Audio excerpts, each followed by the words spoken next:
welcome to Talent Forward, hosted by the U.S. Chamber Foundation. Today, we'll hear from leaders in the public and private sectors about the future of work and our workforce. Whether you're joining us as a business owner, policymaker, parent, worker, student, or teacher, this is likely deeply personal. It affects all of us.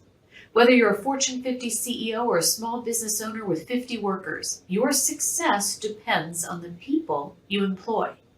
And whether they're just starting a career or just learning how to read, our children's futures are determined not only by their natural ability and hard work, but by our nation's education system and commitment to lifelong learning. Opportunity, talent, skills, competitiveness, these are the building blocks of people's lives and livelihoods, of business success, and our economic future. The questions we'll ask during this program are simple. Do we have the people to grow our economy and compete in the world? Do we have the systems to build the workforce of the future? Far too often, the answers are no. We don't have the people. We aren't adequately preparing our children, and our systems are falling short. We as a country should be outraged that we spend so much money on a system that is not making us more competitive or helping young people get ahead. We should be outraged that other economies are recruiting and stealing PhD students that are educated here in America. We should be outraged that 5 million people are able to cross the borders illegally, while nurses and software engineers are waiting in line to legally work here and can't get processed. This is unacceptable. Our workforce challenges are complex and they're urgent, and not all of the solutions are sexy. But we have to be the adults in the room. We have to eat our broccoli, do the hard work, take the steps, and bridge the gaps that are holding this country back. Today, I'll talk about a few of the things we can do now to address the current challenge of the worker shortage and the long-term challenge of building a competitive workforce for the future. So where do we start? It's very simple. We need more people. Right now, there are 5 million more open jobs than unemployed workers to fill them. We need to enact a rational legal immigration policy that welcomes global talent while securing our borders. We need to improve access to affordable, quality childcare to support working parents who have been forced to put their careers on hold while they care for their children. And we need to get people off the sidelines by increasing access to broadband, by promoting second chance hiring, supporting individuals struggling with addiction, and enacting policies that incentivize work. The Chamber is working to advance meaningful policy solutions on these topics and more through our longtime workforce advocacy and our America Works initiative. But simply growing the workforce will not solve this problem. We also need to ensure those looking for work have the skills and training for the jobs businesses need to fill. And that starts with better data. This may not be the most eye-catching or headline-grabbing aspect of the issue, but it is one of the most important. Labor market information is how we decide what training programs are needed and what skills are in demand. But if that information doesn't keep up with the pace of change in the private sector, then we're wasting money.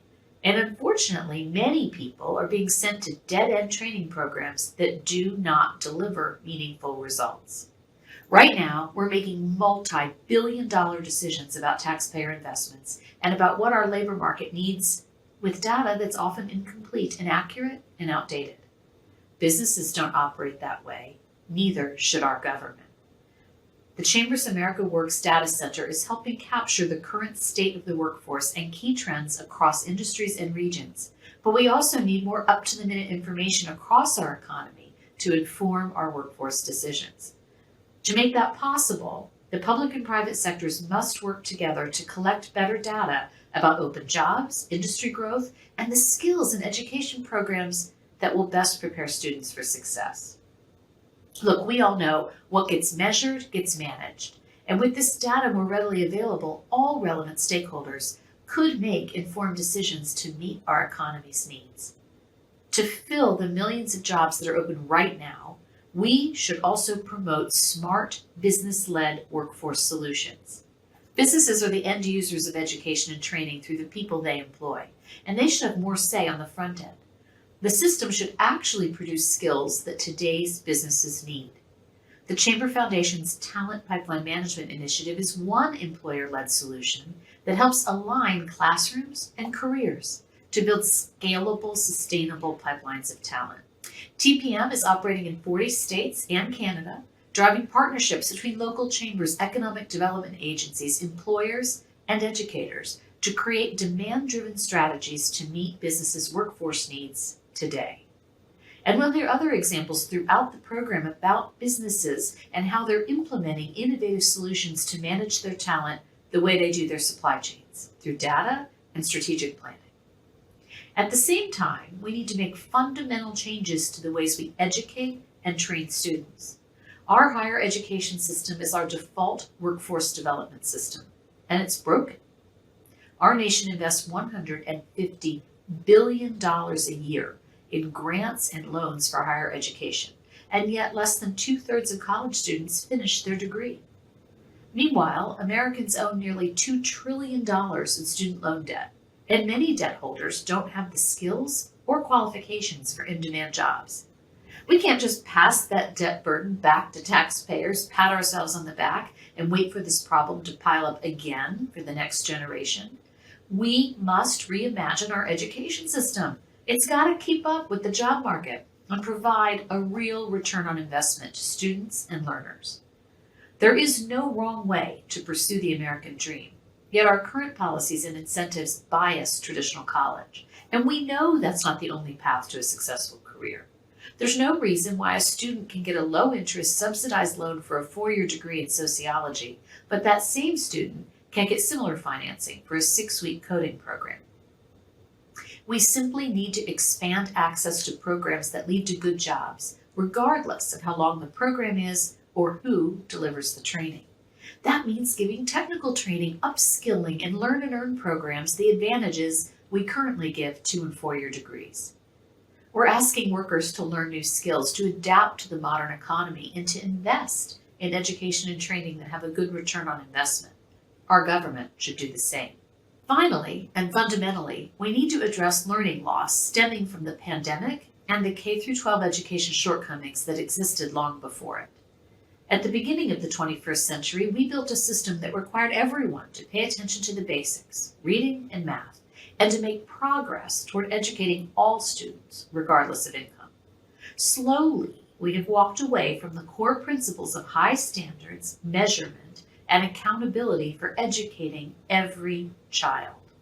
The result has been a steady decline in achievement, and the pandemic poured gasoline on this already burning fire, erasing 2 decades of progress in math and reading scores in just 2 years.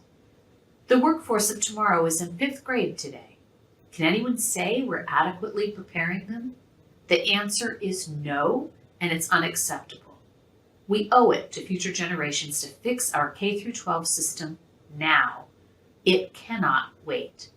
Without a real and urgent conversation on K-12, too many of our nation's promising young people will never catch up and will remain at a significant disadvantage. And so will our country. We're dealing with these crises now because our systems for educating and developing talent have become outdated and inefficient. But the solutions are not out of reach. Addressing our immediate workforce shortage and building better pathways to careers for future generations doesn't have to mean tearing down the whole system to build a new one.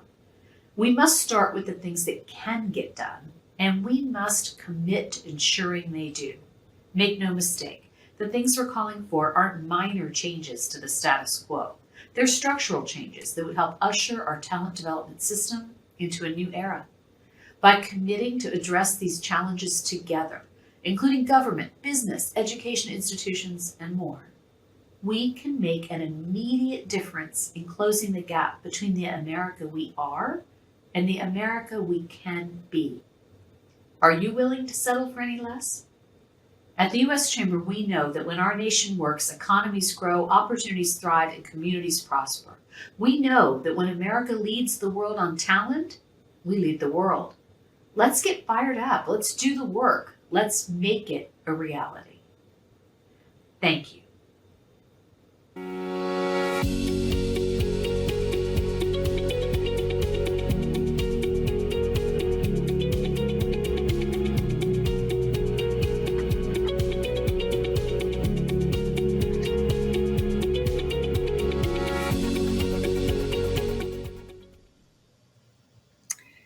Hello, everyone. That was such a great stage that Suzanne set for this conference and for this conversation about talent and opportunity. I'm Carolyn Cawley, and I'm president of the U.S. Chamber of Commerce Foundation. And what this team does every single day is come to work focused on three things: how business does well, does good, and prepares for the future. And like all of us, what we have seen with awe over the last certainly 3 years is businesses in every community across this country doing all three of those things, taking care of people, taking care of communities, trying to create more opportunity to get us back to economic recovery. Businesses are doing that every single day, rebuilding and retooling. And for us, it's really an inspiration of creativity and innovation. And when we're here at the Chamber and the Chamber Foundation, what we hear a lot from companies, large, medium, and small, is what does good look like? Or I'm doing a really good job, but what does better look like? What can I learn from other people? So, what we really love about our jobs is that we get to host conferences like this and bring together role models and leaders who are doing a lot of things right and seeing a lot of success. And that is just exactly the description for the guest I get to talk to today, Laura Fuentes. She's the executive vice president and CHRO of Hilton. So, welcome, Laura. Thank you for being with us today. Thank you so much. It's such a pleasure to be here. Thank you, Carolyn. I have so many questions for you, but audience, first you should know what her title means. It means that she is overseeing more than 400,000 employees at 7,000 properties in more than 120 countries. It's a big job in a really big company all over the world. And I have so many questions to ask you, as I'm sure our audience does. Not all of our organizations are as big and complex as Hilton's, and the job that Laura's doing every day across languages and cultures and countries, but we sure can learn a lot from her about purpose and how that's driving recruiting and retention and upskilling and employee engagement. So let's get right to it. One housekeeping item to the audience, which is if you have questions, please put them into the chat and we will try to get to as many of them as we can. So, Laura, I'm going to get it started, and I want to take us back to a minute to the pandemic, which, the hospitality industry was hit so hard, and certainly Hilton could have been broken by that experience. You had to suspend operations, and what had been a quite a productive hiring machine stopped cold, as I've heard you say, but now you're back better than ever. Can you tell us what the big changes were and what your talent strategy is today? Yeah, of course. So as you mentioned, hospitality and Hilton were hit really hard, right, over the pandemic. If you think of a hotel operationally, from the moment it opens, it never closes, right? It's open during holidays, weekends, all night. And so for the first time in our hotel's existence, we did have to suspend operations. And that meant, pausing the recruiting engine, which annually was producing over 60,000 hires. It meant, in a heartbreaking way, furloughing and laying off some of our team members as we fought to survive. And what I would say one of the greatest lessons learned from that period was, there's a saying that goes, crisis doesn't build character, it reveals it. And so for us, this was a moment to lean into our values, not to say we're going to take a pass because things are really hard now, but actually a moment where we were going to lead with our values more than ever. And so we did things like, donate 1 million room nights to first responders, or turn our recruitment engines and try to place our team members at other companies who are experiencing surge hiring. So that values-led approach, I think, transcends any crisis and continues to define our talent strategy today. One of the things that we saw during the pandemic is that workers all around the world, executives, gig workers, hourly workers, knowledge workers, started doing some soul searching, right? And they started thinking about the purpose of home and work and family. And do I have this balance right? Am I working for the right type of company that's aligned to my values? And all that soul searching, I think, resulted in people saying, you know what, we don't want just a work experience or an employee experience, or to, our lives to fit around work. We want a human experience at work. And I'd say that is the defining aspect of our talent strategy. is to build an experience at work that feels fully human and that is grounded in inclusion, wellness, growth, and purpose. The fight for talent it's real. It's no joke. It's what we read about in the headlines every day, the worker shortage, the shortage of skills and talent. I'm curious, how did you restart? I love that you called it your hiring engine. How did you restart that engine from a cold stop? Yeah, so we had to, correct the signal that we had sent into the market, first of all, right? So once your industry and company goes through such a massive sort of exogenous, shock, we needed to tell our story once again in the market. So the first thing we're starting, if you think about a marketing funnel, is, building awareness. And so we have launched this summer and are working towards an even broader employer branding campaign so that we can tell the world that we're back in business, we're hiring, and we're a great place to work. One thing that I'm super leading the pandemic and through the pandemic, we continue to be recognized by Fortune and Great Place to Work as one of their top workplaces in the world. And we actually moved up in our rankings. And we reached the Diversity Inc. Hall of Fame as a top 50 company for diversity, make number one on that list during the height of the pandemic. And so we need to tell that story to the world. So they don't just look at hotels and look at, oh, are you guys still open? Are we at risk of furlough? So the first is building that awareness. Then, we've got to move faster. So we looked at our recruitment processes and optimized every step of the way because we know that candidates have, many times multiple offers. They need to make decisions quickly.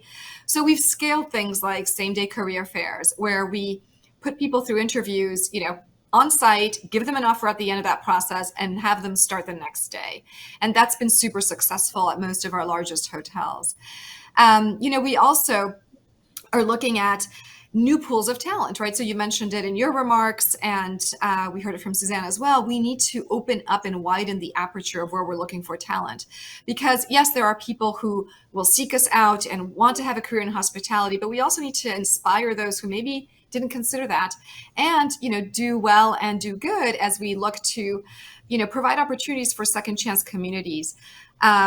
Assimilate and help refugees find new homes, new jobs, new careers as they join a new country, whether that be the US or Europe. We're looking at folks who may have retired and left the workforce and how do we bring them back? Disadvantaged youth. So we've started this focus with new pathways for talent, which has been really successful and modeled after the work that we did years ago and continue to do in the military space. And then lastly, I'd say we've really taken a look and are continuing to redefine our onboarding experience and going beyond the first day, the first hours. But what does that first 90-day period look like? And for our hourly team members, this is when we see the highest points of turnover.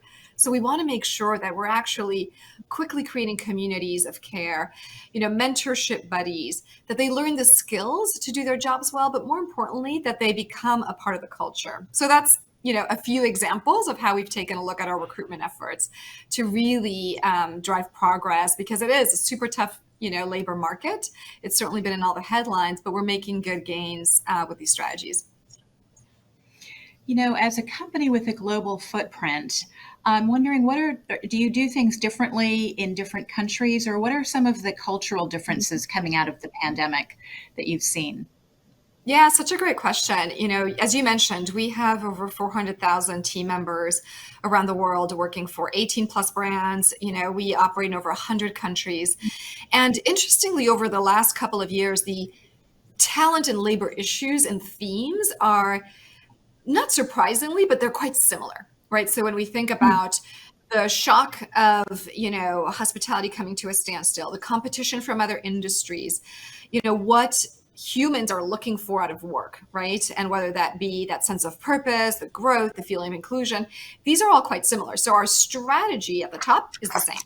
Of course, local execution and partnerships can vary a little bit. And, the way that we communicate to potential candidates, the social media platforms that we use, the schools that we partner with, some of the technology that we deploy to recruit better, to train our folks, those can be different and customized to our local markets. And of course, we look at what is competitive pay, what are benefits that need to be offered according to different regions.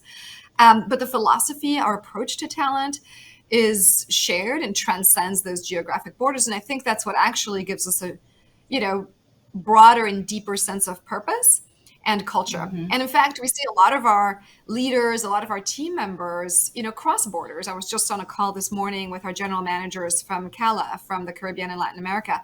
And they were telling us that one of the greatest promises that we can make and keep to our team members is the ability to travel the world. And not only, for leisure, but actually for their careers. And so we want to make sure as they do that, that they feel like I'm not joining a different Hilton when I go from Mexico to the US to Asia, but that it is, that continued sense of culture. What a great place to have a career and be able to travel around countries with the same company. How does a person grow at Hilton? And one of the kind of trends that we've been hearing from different companies is kind of a growth in internal candidates and internal promotions, and really looking at your internal talent pool as a strategy as well. Is that something you've been doing at Hilton? Yeah, we have for years. And, you mentioned there's been so much said about talent and headlines in the news around HR topics, if you will, right? It's HR through clickbait. And one of, my least fond ones is this whole, relevant, right? But this conversation about the Great Resignation. And so for us, we want to make Hilton the land of the great opportunity. And I think we should always have a healthy mix and balance of opportunities and growth with internal talent and bringing external folks because they offer new perspectives. But we've seen a huge increase in our senior most positions, our directors and above around the world, being filled internally compared to 2019. So I think that number has jumped from, we were in the 30th percentile to over 55% of our director and above roles being filled internally. So our approach to talent development, leadership development, and ultimately growth at Hilton, sort of relies on a few pillars. One, we want to build scalable platforms of growth that sort of democratize learning. And so the foundational platform that we rely on is Hilton University.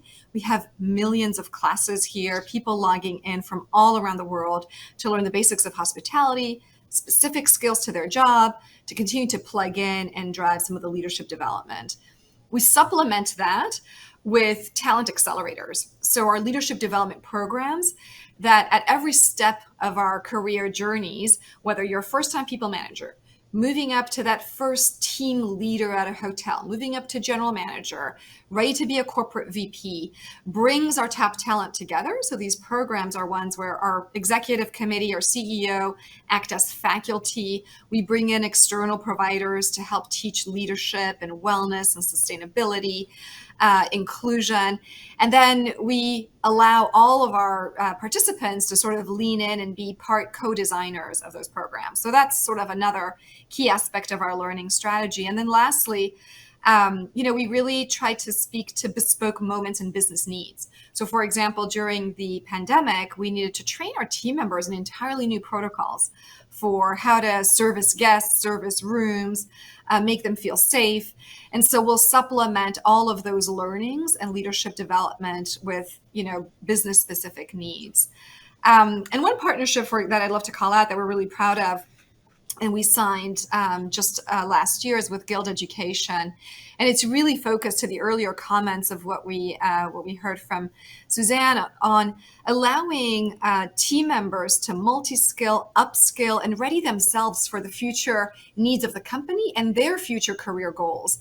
And so this is a debt-free way of allowing team members to access that high school diploma they never completed, or college education credits they may not know they have access to. So we're seeing some really great pickup there and great career coaching that comes as a result of that. So, we've seen good stats, great promotions, great growth, great engagement from our team members, and hopefully we're delivering on being that land of great opportunity internally. Well, congratulations on all that you're building and rebuilding. It really is remarkable. We've only got a few minutes left, and we've talked about a bunch of numbers of employees, percentages of things. It's kind of like baseball sometimes, where workforce can become a book of statistics. But I've heard you say, people aren't stats. And to that, I would add, jobs aren't stats. We know what a job means to a person and to a family and a community, certainly to the economy. But I wonder if you'd close us out on how people-centered you are and about your company's purpose and where that came from. Yeah, of course, it's a great way to end our conversation. Look, because of the scale that we operate in, I need data to help inform our decisions. But ultimately, driving purpose, inclusion, and a sense of belonging for 400,000 souls is what motivates all of us, because we are here to help make their dreams come true. We know that when that occurs, they contribute back to their communities. They build the next generation of dreamers, of leaders, of business contributors. And our purpose was born over 100 years ago. Our founder, Conrad Hilton, one of his autobiography is behind me on the shelf. But he started this company on the noble premise and idea that travel could contribute to world peace, and that Hilton was going to fill the earth with the light and warmth of hospitality. And so from the HR perspective of the work that I'm fortunate to lead with an incredible team, we think of as a holy mission, right? And our purpose in life to connect these 400,000 people, to inspire them to do great things for our guests and in service of our communities, and to build those connections one person at a time, one exchange at a time, that ultimately builds a better world. And so our purpose is both incredibly small, big and aspirational, but it is each of those small acts. And from an HR and talent perspective, it is making sure that expectant mother has the leave and the support that she needs, that frontline hourly worker has the flexibility, even though they may need to come to work in person, but that they can schedule their shifts in a way that makes sense for their personal lives, that they have access to their pay in a more flexible manner, that they can take care of their mental wellness needs and those of their family members, and that importantly, everyone can reach their full human potential. And that is through learning new skills, applying those skills in an exciting way, seeing the impact of your work. So to me, yes, data is super important. I'm an engineer by background, and that is how we make business decisions and make sure that the things that we're putting out in the world have a return for our business and for our team members. But I'm motivated by the purpose that connects us and ultimately the impact of making people's lives better. And I think it's a really extraordinary responsibility that I'm privileged to be a part of. Well, Laura, it's been a privilege to talk to you today. I have so many more questions. I think we covered the audience questions through the conversation that you and I had today. So thank you for being with us. I really appreciate it. And I think we've all learned a lot. Thank you so much for the important work that you do. Thank you for having me and for allowing me to share the Hilton story. Take care. Great. Thank you again for being here.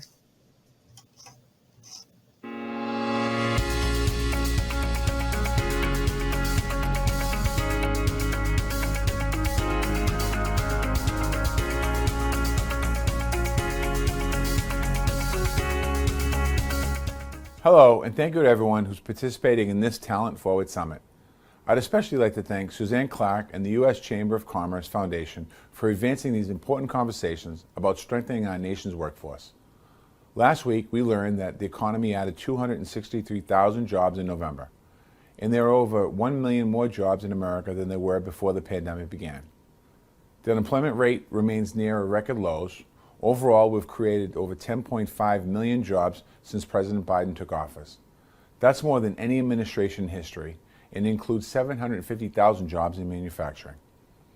We also learned that last week our economy grew at 2.9% last quarter, an even stronger pace than we first thought. Gas prices are down and continue to fall. Black Friday and Cyber Monday both set new records for sales.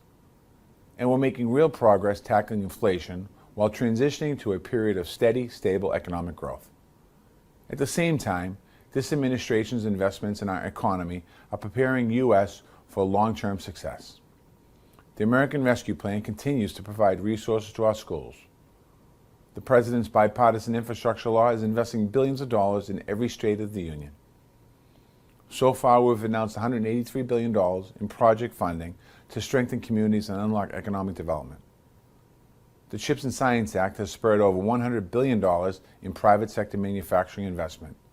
And the Inflation Reduction Act represents America's largest ever investment in clean energy.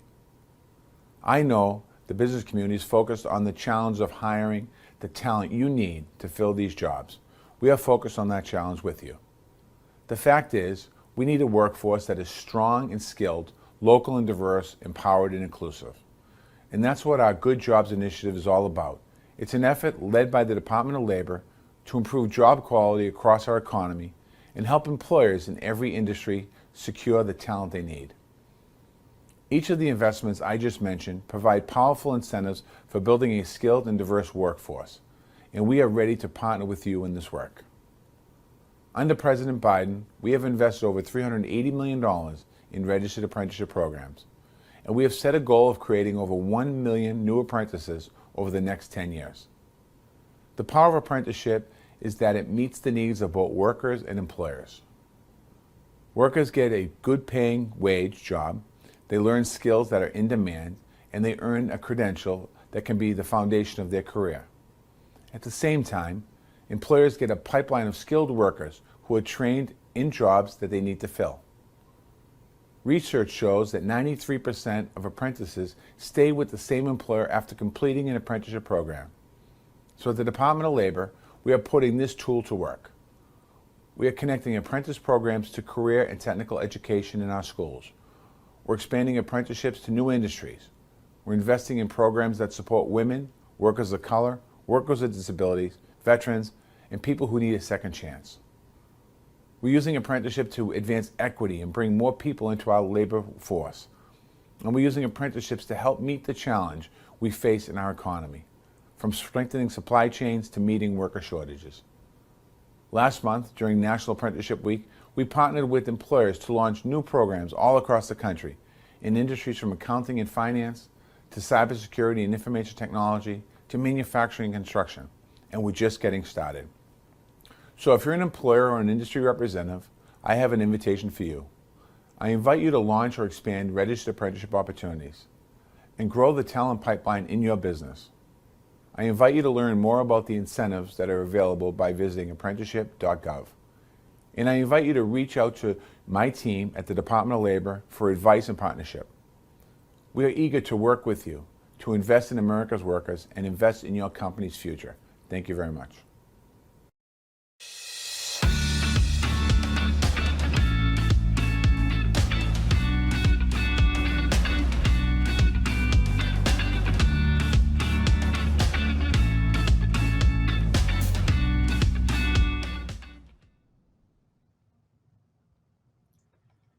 Well, good afternoon. I'm so excited for this next panel and this discussion. As you all know, the Infrastructure Investment and Jobs Act offers an unprecedented opportunity to accelerate the momentum around careers that pay higher wages, require short-term credentials, and also create a need for a new generation of talent. And then on top of that, just this past summer, Congress passed the CHIPS Act, which is designed to boost U.S. competitiveness, innovation, and national security. The law seeks to jumpstart R&D and commercialization of leading-edge technologies such as quantum computing, AI, clean energy, and nanotechnology. It also provides $53 billion to catalyze semiconductor manufacturing, R&D, and workforce development, with another $24 billion worth of tax credits for chip production. There's also $3 billion slated for programs aimed at leading-edge technology and wireless supply chains. The Semiconductor Industry Association expects this funding will create more than 280,000 new jobs that really reach across all skill levels, everything from blue collar to high skilled jobs in the semiconductor plants. The challenge now is developing the systems to provide workers with the skills needed to secure these jobs. Joining us to discuss the workforce challenges and opportunities created by CHIPS and the infrastructure bills are two incredible experts. We're joined with Christy Pambianchi, who is the Executive Vice President and Chief People Officer at Intel Corporation. As CPO, she is responsible for driving Intel's people strategy and fostering a culture focused on bold innovation, flawless execution, and continuous development and learning. She was previously at Verizon, where she served as the Executive Vice President and Chief Human Resources Officer. And she also recently served as Executive Vice President for People and Digital at Corning. Also joining us is Dr. John Smee, who's the Senior Vice President of Engineering at Qualcomm Technologies. He joined Qualcomm in 2000, holds over 75 patents, has been involved in the system design for a variety of wireless communication systems, many that you're using exactly at this moment. He is currently a 5G project engineering lead in Qualcomm's wireless research and development group. So, Christy, let's start with you. How will the CHIPS Act affect the labor needs in this industry over the next decade? Thanks for inviting me to this panel, and I'm really looking forward to the discussion today. I think that the CHIPS Act really presents a super opportunity for workforce development, and opportunities here in the United States. And we've seen estimates that the CHIPS Act could create demand for up to 300,000 new workers over the next several years. For us at Intel, we have 4 new fabs in Arizona and Ohio alone. And over the course of those projects, we expect to create, 6,000 direct hires, 6,000 contract workers, and many thousands of additional jobs through our supply chain and other partners that could be, up to 70,000 total jobs. And we also recently opened a new fab in Oregon, and we're investing very heavily in our packaging operations in New Mexico. So, given these needs, we've already begun work to expand the talent pipelines we need in the areas where we're operating, as well as in some cases across the country for some of the roles. And so I think that it's revitalizing an entire industry and a segment that has a whole ecosystem around it. So it's going to drive a massive need for workforce development, and at the same time create amazing opportunities for talent and workers in the country. John, let's bring you into the conversation, just because all these amazing jobs that are going to be created, but also there's a risk, I think, of current, but also over this next decade of mismatches, of skill shortages in terms of the skills that are required for these 300,000 jobs versus what is available right now in the existing workforce. Can you unpack that a little bit for us? What are the skills and education levels that we have an acute shortage now, and how are you thinking about addressing it? Yeah, and it's a really important way to look at it, because we're really at an unprecedented time in terms of the opportunity for the United States to regain our global leadership in this important area. And so then when we look at the skills needed to really fulfill this semiconductor continued growth, it's not only about, bachelor's degrees and master's degrees and PhDs, but then also about skilled tradespeople, whether that's for the manufacturing side, the technician side, the testing side. So it really is about that need to have the skills talent. And it's not just about the degrees they're getting granted, but even the full end-to-end pipeline from STEM all the way through to universities. And so making sure as a country we're working together to grow this diverse talent pipeline, but then making sure that from a critical technology standpoint, the semiconductor design work, the fab side, the end-to-end view of the ecosystem, it's really about working together to have that innovation focus to really make sure that we're creating value from market leadership and recognizing that there really is a global talent race for making sure the United States maintains its technical edge here. Can you unpack a little bit? So one of the things I love talking to people in the semiconductor industry is that they live 5 to 10 years out. We're all using the chips right now, but they're living in the chips that are getting produced 5 years out that are going to enable a whole new generation of technology and innovation. So maybe over that longer term horizon, what would you encourage people to focus on in terms of the skills that we need to be cultivating now in our high schools, in our community college, and our college pathways to prepare them for those new skill demands 5 years from now? Maybe Christy, let's start with you, and then John, I'll come back to you to answer that.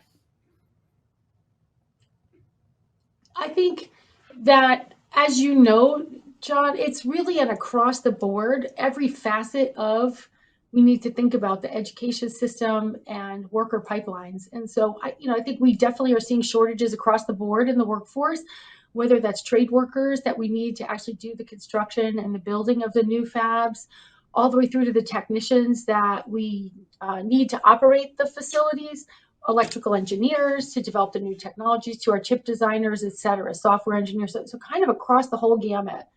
And if I were to pick what's the most urgent at the most macro level, I think we need to continue to encourage more and more students in America to pursue education and careers in STEM fields. And this includes, education and encouragement into electrical engineering, computer science, chemistry, materials engineering, or into, say, 2-year degree programs to become a technician. And then that can lead to additional education. And we like to say, Pat, our CEO, started as a technician. And he started with a Mm. community college degree, and then he went on to get a degree and a master's. He's CEO of Intel now. He, like John, is a inventor and an engineer with many patents. And so I think this is definitely a challenge that industry, ourselves as companies can't really solve alone. We do a lot collaboratively across partnerships with fellow employers, the semiconductor associations, and things such as that. But this is really a perfect example of where public-private partnership can really drive a great difference. In the way the CHIPS Act is constructed, it kind of begins to set up a blueprint for that. And Mm. so I think those are just a few of the examples I would put there. That's great. Thank you. John, your thoughts? Yeah, I would say, following up on Christy's points, there really is that emphasis on things like electrical engineering, computer science, software development, mathematics, even the material sciences. And I think that's what's interesting with the CHIPS Plus Sciences Act is it makes sure to address it holistically in terms of making sure there is that talent pipeline and then also that innovative research. So that funding levels, it's really important to make sure that translates then into different types of skills. And so then you start early with the STEM, and that's that focus on mathematics, coding. And if we look at Qualcomm's work here, we're really focused on that end-to-end talent pipeline, making sure that more students are able to enter in those focused STEM fields, whether it's first robotics or the Think a Bit lab development, bringing in more types of students, and then following that up with targeted funding of, say, graduate students with innovation fellowships, with this perspective of really mentoring. And I think that's where we can partner across the United States between industry, government. That public-private partnership opportunity is where we work together to identify these longer-term challenges and make sure we're focusing on the right things. And I think that's what we've been really enthusiastic to see with that broad CHIPS Plus Sciences focus. It's not just on the semiconductor side, it's really also bringing in quantum, bringing in artificial intelligence, bringing in technologies like 6G communications. So making sure that we're looking at not only the design side of where are these future opportunities going to be, but then making sure we can follow up with domestic semiconductor industry on the resiliency, on the supply chain side, on that end-to-end design. So it's a really exciting time to be a student entering this field. And it's really about continuing to focus on those core fundamental science skills. So important. We also got a taste of the future of AI this weekend with the Chat CPT. Everyone's been playing around with prompts for it. It just seems to have captured the interest and also the challenge with AI. So I love that. I want to come back. Something, Christy, you said, you talked about the importance of public-private partnerships. And I know the CHIPS implementation plan that the Department of Commerce released, it said that as in the process of awarding the semiconductor funds, it's going to place an emphasis on plans that encourage projects that include effective and creative workforce development solutions at scale. And so what advice would you have for governors and mayors in these regions, including business leaders that are beginning to think about their plans? What should they be doing from a human capital standpoint to set themselves up to successfully compete for these funds? We'll start, Christy, and then John, I'd love your thoughts on this too.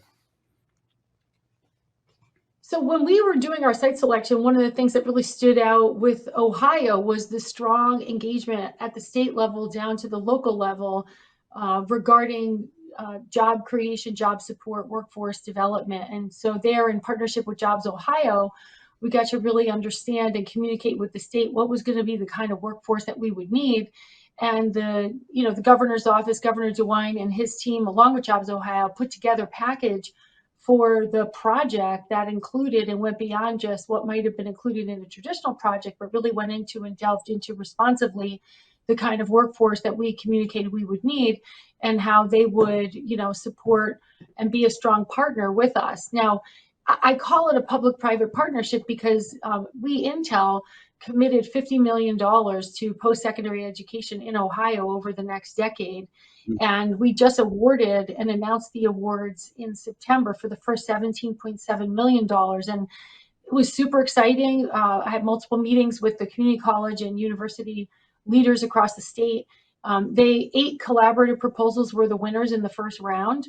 But they put proposals together collaborating. So there were actually 80 schools across the state that put together proposals, and the funds are available for facilities, faculty development and education, scholarships for students, pipelining students into the program, again at the 2 and the 4 year level.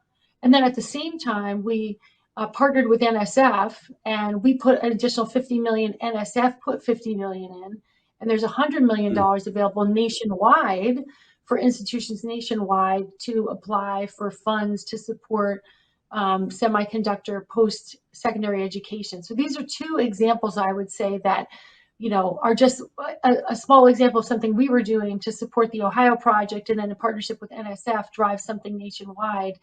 But I think that these are just examples of where it's absolutely critical, and especially we know students drop out of STEM primarily at the middle school ages, and so it won't be enough. We're sponsoring all of these post-secondary programs. We do a fair amount K through 12, like John mentioned at Qualcomm as well, because we know it's so critical to keep those students interested in and go into underserved communities and help people see why these jobs are great jobs. And if they don't think of themselves as a technologist or a technician or a scientist, we have quick start programs now where you can go to a vocational facility, get a bunny suit, try some of the tasks, and maybe be like, this is a job I might like.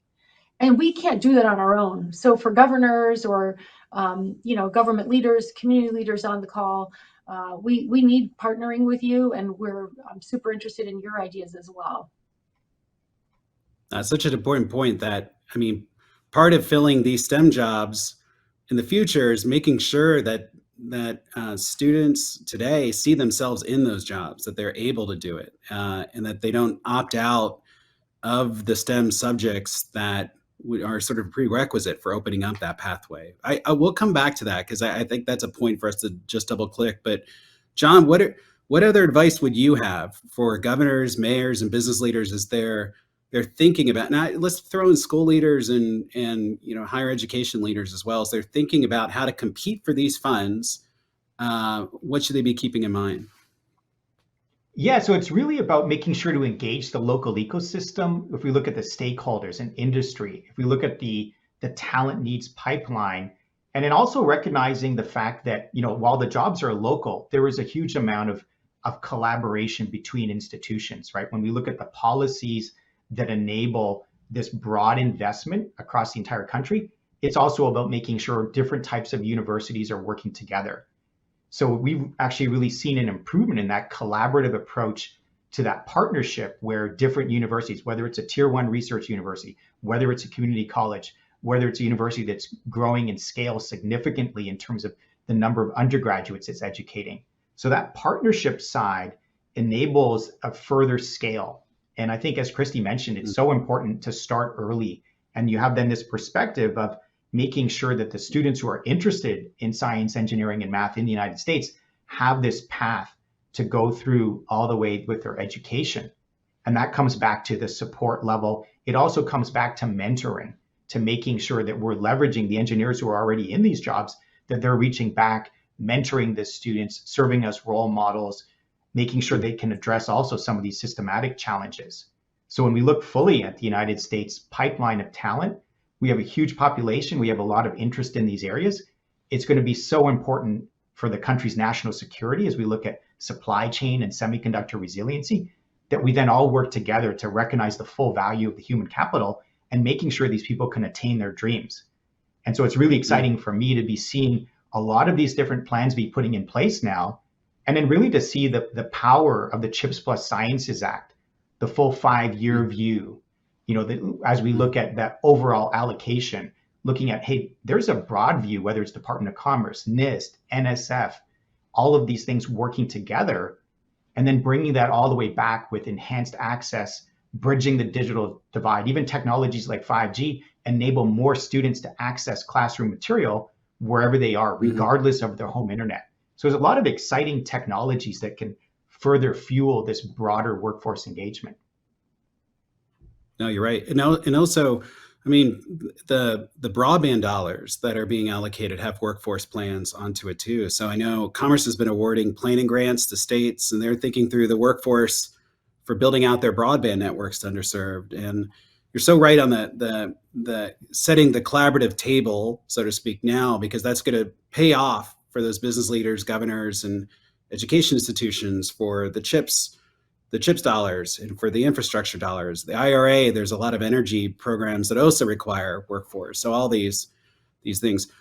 You mentioned mentoring. The Department of Commerce's implementation plan also mentions mentoring. One of the things I was really thrilled to see is that they said they want to see proposals that are addressing not just training, but also the wraparound supports that allow people to participate in training. This is something we've seen quite often in higher education, that having access to education is important, but it's impossible to reach if you don't have childcare or transportation or things that allow you to take a course or participate. And what are some of the promising practices you've seen there that governors and business leaders should be keeping in mind? I mean, John, let's start with you, and then we'll go to Christine. Yeah, so it's really about ensuring you're addressing, like, where's the real need, right? So you bring up some of these wraparound challenges, whether it's transportation, access to information, making sure that these students have that opportunity to learn, that they're not held back due to some challenge that's kind of outside of their control. And so we do see a lot of that focus now. And I think in some sense, the pandemic highlighted some of these challenges to make sure we have more digital equity, have more participation in learning, make sure we're giving more people access to more information that they can use when they need it, and that they can also match more flexible schedules. And so I think it's an interesting point where we see that being a real local challenge. And so as you bring up the role of the federal side and the state side and that partnership, you really do see new programs being developed, recognizing the talent in a given state at a local level, at a high school level, at an elementary school level. That also eventually feeds the opportunity economically in the state for those jobs over time. So we do see a more kind of end-to-end view emanating a lot at the state level. And I think that's a great emergence that couples so well with these CHIPS Plus Sciences funding. So we do see these things coming together to making sure we can more broadly address, having these students have these opportunities that then kind of break through some of these typical barriers they would have faced earlier. Great points. Christy, your thoughts? I would just underscore everything that John just said. And I think the partnership and helping us retain students in K through 12 interested in these fields of math and science is one. And then I think maybe second, leaning in if we work on maybe non-traditional vocational programs where we maybe bring folks out of industry segments that may be declining and help retrain and reskill them to join these growing economy segments will be an important potential aspect as well. And then I think we're partnering particularly in the places where we're expanding to make sure that we've got good line of sight to housing, transportation, daycare, healthcare, family support, and all the other things that make for a healthy, workforce and local economy. That's amazing. Christy, we're out of time, Christy and John, but thank you for all that you're doing for your companies, for your communities, for the ways you're investing in America. And just we're so excited to see the ways you're going to leverage some of these federal funds to help improve America's competitiveness. So thank you for joining us today. And we're going to turn it back over to the Chamber of Commerce. So thank you. Thank you. Thanks.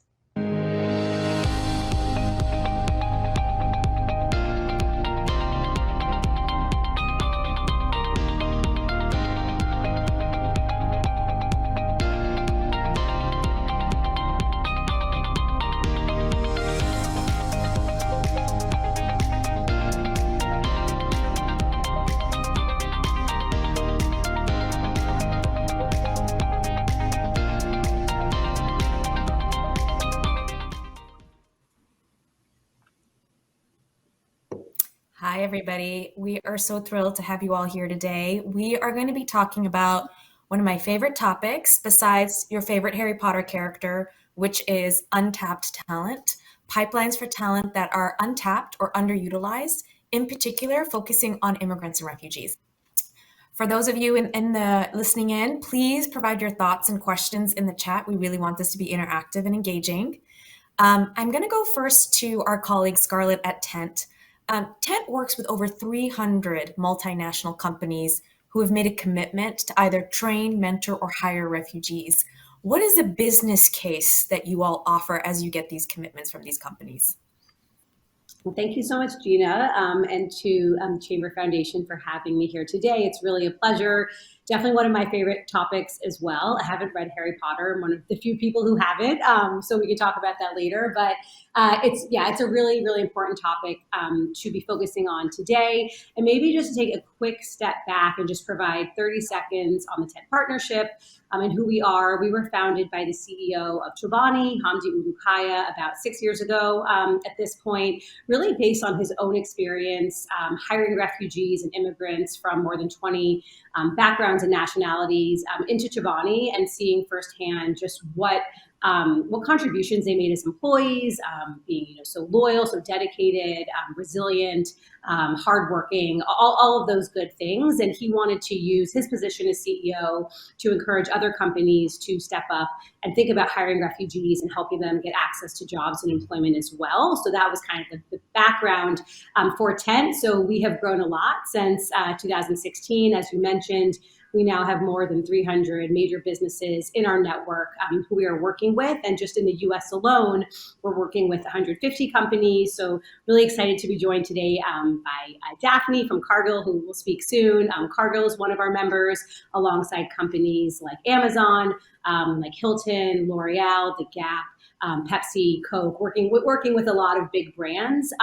And so we see like several real business benefits and reasons for companies to think about hiring refugees and looking at refugee talent. So beyond it just being like a good thing to do and the right thing to do to help people that come to countries who are trying to navigate the local market and stand up their own families and themselves on their own 2 feet, businesses have a lot to gain. So first, companies that hire refugees will see that refugees actually stay on the job longer. They have higher retention rates. This was something Hamdi saw at Chobani kind of anecdotally, and he heard from other CEOs, but we did a study a few years ago here in the US looking exactly at that issue with the Fiscal Policy Institute, and found that across industries, refugees do have higher retention rates, and their turnover rates are 1/3 lower than that of non-refugee employees. So it is a good and smart business decision to hire refugees because they will stay on the job longer. You don't have to worry about needing to find and hire additional employees in the same way that you would with non-refugee employees. So that's one. And then second, consumers care and support brands that in turn are looking at the issue and supporting refugees. So this is another study that we have done. In this case, it's with NYU School of Business, wanting to understand how do consumers respond to companies that take different kind of stands on issues across a range of different topics. So we looked at how consumers respond to companies that support refugees, how consumers respond to companies, let's say, that produce environmentally friendly products, just to get a sense of what that looks like, and found that consumers are 63% more likely to purchase from brands that are stepping up for refugees. So that is another, I think, just strong business case and reason for companies to do this, to be able to attract and retain the consumers that they care about.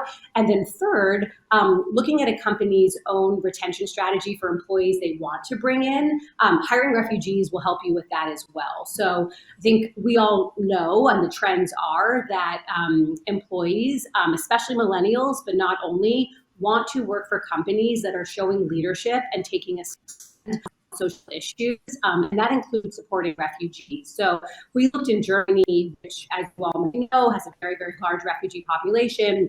We surveyed 100 companies who've hired Syrian refugees since 2015, 2016, and 80% of those companies said that by doing so, they were able to attract employees that they want to hire that were not refugees, but employees to fill other, labor shortages and talent gaps within their company. So I'll leave it at that. But good news is lots of business reasons to be looking at this talent pool of refugees.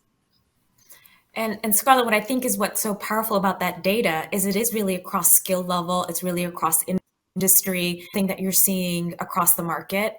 And I think, Daphne, it's great that Cargill is sitting in this conversation because you are one of Tent's partners, but you've also had to, you've understood the business case and you're hiring this talent.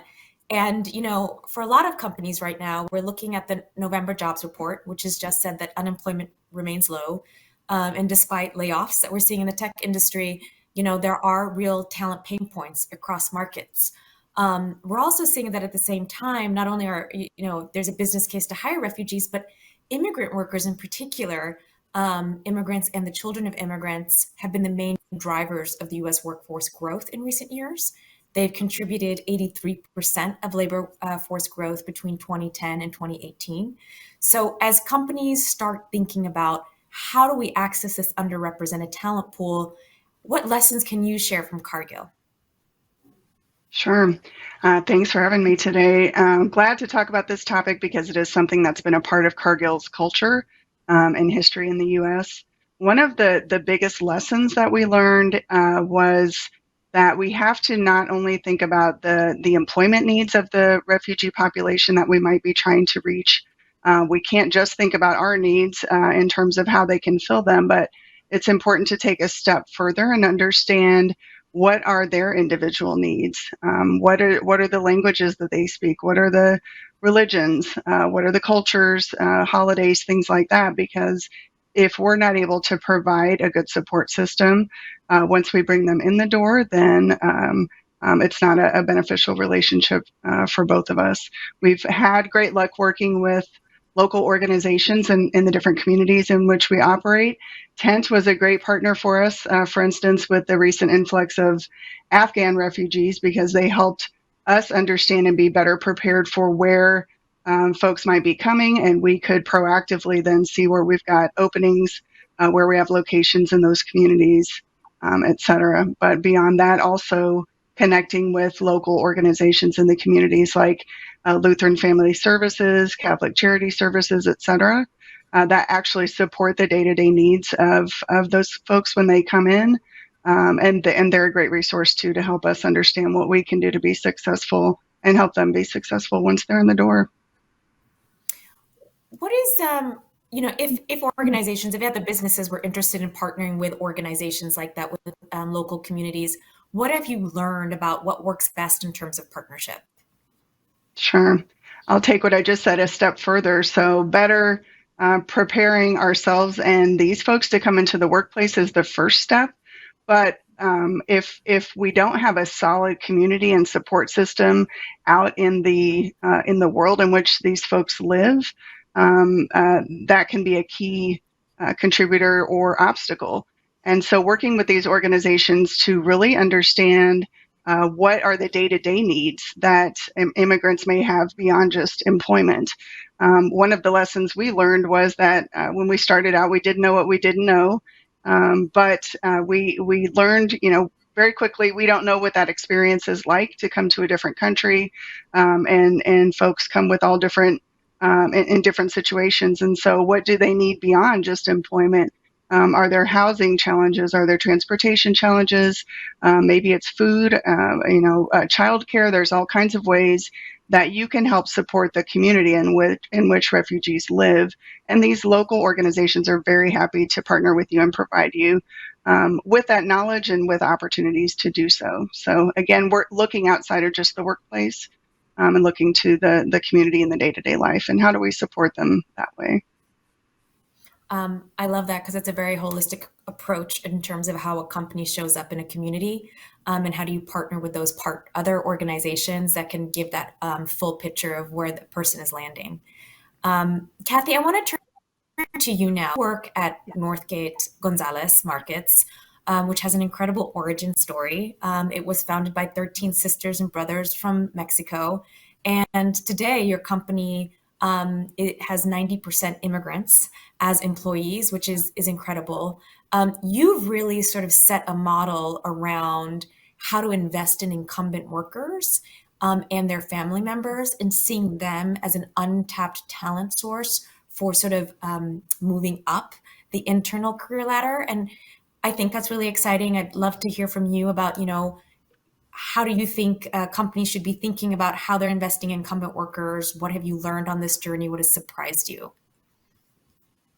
Sure. Thank you so much. Absolutely glad to be here. And, our owners from the beginning, our 13 brothers and sisters, the Gonzalez family, brought the value of education and development into the culture of the organization when they started the company over 40 years ago. And that has been the common thread through the years that has really encouraged the associates to invest in themselves and to really want to grow within the organization. And I go back to what Scarlett had said regarding tenure. That is one of the success stories we have when we see our associates start out on the front lines as a cashier or working in our produce department. And they're so dedicated to the company and just so grateful that they continue to want to move up in the company and then ultimately give back to Northgate. So you look across our leaders and many of them come from those front lines. And that is really a huge success story for us, is really the ability to retain our associates and really to have that long tenure. And ultimately, putting the importance around education and development, it's something then that transcends the generations. And ultimately, we have immigrant workers coming into our population, but then they're getting educated and then sharing that with their children. And so ultimately, then you have that imprint that's left around education and development that then goes into the next generation. So success for us is seeing our associates' children, graduate from college, or, through our foundation and the millions of dollars that we've given in the community to not only help our associates, fund their education journey, but also to help their children fund their journey and in our communities. So our Gonzalez Reynoso Foundation does tremendous work getting the word out and really sharing that value of education and development. Not only in our culture, but out into the communities. And as companies are sitting and listening to this, sort of, how do you see this as being successful to sort of the bottom line or the culture you're trying to cultivate in your business? Well, as I mentioned, right, we are sharing the value of education and development with our associates, which then transcends to the generations, which in turn brings those generations back into the workforce. So we see it as, a pipeline of talent that we will be able to tap into the future. Because that imprint is left, we've got a pipeline of people that want to come and work for Northgate. So really, to me, that's the most important part, especially with what we're looking at right in the United States around the workforce. Companies need to be thinking about their future generations and the future pipeline of talent that they'll need to bring in. That's great. One of the things that I didn't hear anybody mention, but I know, Northgate is really cutting edge around is how do we invest in English language? So, one of the things we hear a lot about is many of these immigrant or refugee communities, about a third of them don't have the English language skills to be able to compete in the local market at an entry level or at a certain skill level. Can you talk a little bit about how Northgate is invested in sort of English at work as a program? Absolutely. And, our partners are very important to us. We always look to the community, specifically the community colleges. And most recently, we have partnered with the National Immigration Forum, utilizing their English at Work program. And we've just graduated 2 cohorts of this program. And what's so important for us is that we have a contextualized program. So it's all around our industry. And so that really gives, our associates a leg up in coming back with that new knowledge, the new language, and being able to apply it immediately in their roles. Whether they've started as a cashier or whether they've, started with us as a leader potentially. But it jump starts their career journey really. And, to us, it's the foundation of our education program. And again, I think it's been mentioned, but you have to meet your associates where they are. And so offering the ESL as a possibility has really helped so many here at Northgate. And I think that's a really critical takeaway for businesses is that, especially for immigrant and refugee communities, if businesses are also investing in upskilling their workers in English language, it can be incredibly transformative for their career growth. And Daphne, I'm wondering at Cargill, you've talked a lot about the additional supports and partnership. Is community colleges a place, or English language something that you're also seeing as something that helps to invest in? Yeah, absolutely. We operate over 300 production facilities in North America. Many are in small communities, and so we are limited by that and looking to take advantage of online resources. But definitely in the small communities where we do have colleges, then the relationship grows beyond just being able to provide that language service to our employees. It builds a relationship to provide more back and forth communication between us and the community.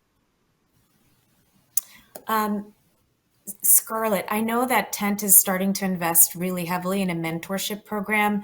I'm wondering if you want to talk a little bit about how you see mentorship that companies can provide, because you talked a lot about, how the workforce sees a privilege and benefit in their companies investing in a culture where refugees are part of that culture, and how you see that mentorship program playing out as part of that. Yeah, absolutely.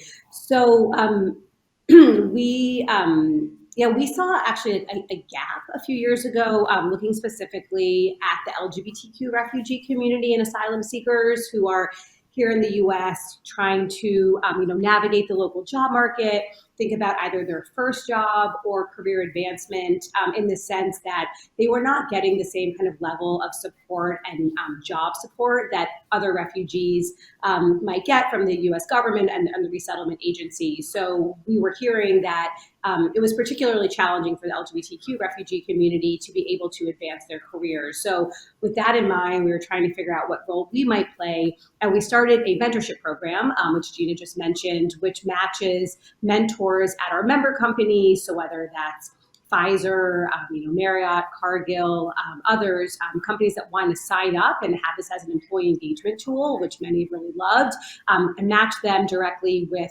refugee mentees. I should say we work through a wonderful ecosystem of NGOs and including organizations like Gina's and others to find those refugees who are looking for mentorship opportunities.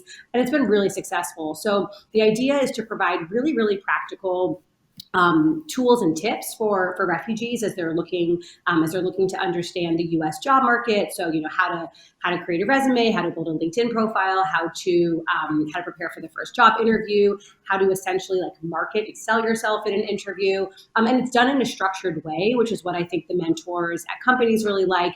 We essentially have a guidebook that we hand over to mentors. We have a webinar to help kick things off at the company. So we try to take as much of the administrative kind of operational part of the program off companies as possible, but it's been having a really great impact. And then looking to 2023, we are expanding that to also focus on 3 other groups here in the U.S. So one is Afghan refugees, the second is women refugees, and the third is Hispanic refugees. And for us, what has been key is pairing that with employee resource groups or ERGs at companies. So we'll be working with veterans ERGs, women's ERGs, and Hispanic or Latinx ERGs at companies. So would love to chat about this with anyone who's interested.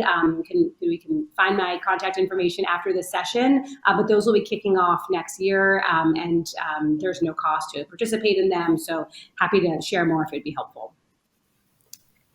No, that's great. And I think what's really powerful from this group that I'm hearing is that, as we think about helping immigrants and refugees enter into the workforce and thinking of them as untapped talent and partnering with nonprofits to be able to access that untapped talent, also thinking about how do we support their career advancement, whether it's through English language work or whether at work or whether it's through mentorship, because ultimately we really want to help these individuals grow in their careers. And then, as you say, Kathy, then that helps reinvest in how we build up that next generation in the workforce. I guess the next thing I want to really talk about is, Scarlett, you just mentioned the Afghans. We're also seeing a lot of Ukrainians, and these are 2 communities that are entering at multiples. Upwardly Global estimates about 1/3 of the working age population of Afghans who are evacuated are mid to high skill.